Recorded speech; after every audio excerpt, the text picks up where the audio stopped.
government has tried to mediate between the government of Sri Lanka and, if I may call them, separatists, because some of them are not terrorists, have the TULF.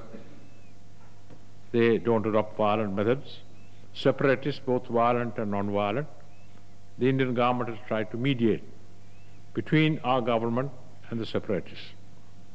There were arranged meetings in Bhutan, in Thimphu, in New Delhi, in Sri Lanka and Bangalore. I've attended over 100 such meetings, and we have drafted certain constitutional proposals which I tabled in Parliament in February this year. Now we intend to implement them.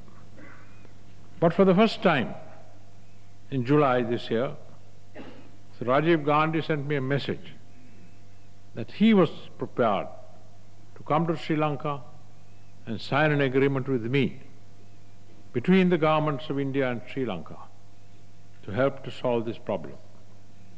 He was not coming as a mediator, he was coming as a friend. Was I to reject that? Or was I to say, come, my friend, you put your bread and other help to the terrorists by force, you try to send them by ship. We have no means of resisting you. You're too big. But we never said you were right. We don't say you're right even now. But if you think you've done wrong and want to come to my country to help me, I will forgive you. Do come. And he came. He wanted to come on a Sunday. I said, no, I delayed it a few days because I was not ready. He came and he and I signed those documents I mentioned, the agreement. The annexure is harmless.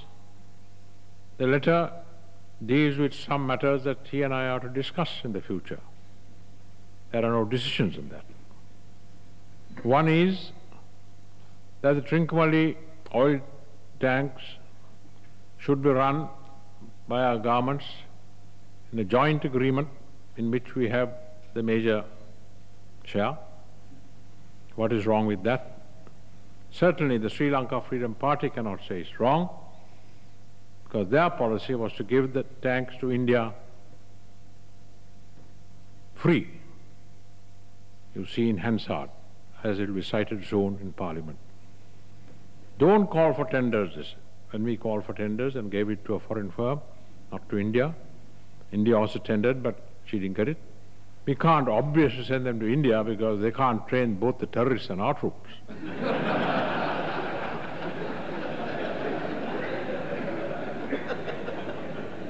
I've said that to Rajiv Gandhi, that now he's agreed not to train them.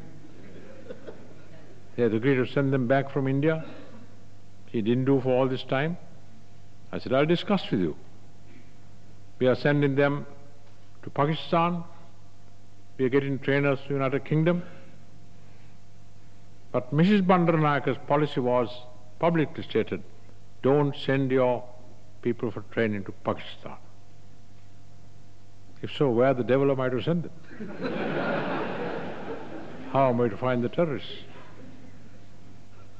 Third matter was that I should discuss with him before friendship with countries that are inimical to India. Most certainly. But you must discuss with me before you have agreement with countries that are inimical to Sri Lanka. That's a matter we can discuss together. There's no harm in discussing with anybody. Even with Prabhakaran we can discuss, now that he has laid down his arms. Other one was that the VOA should not be used for military purposes. I totally agree.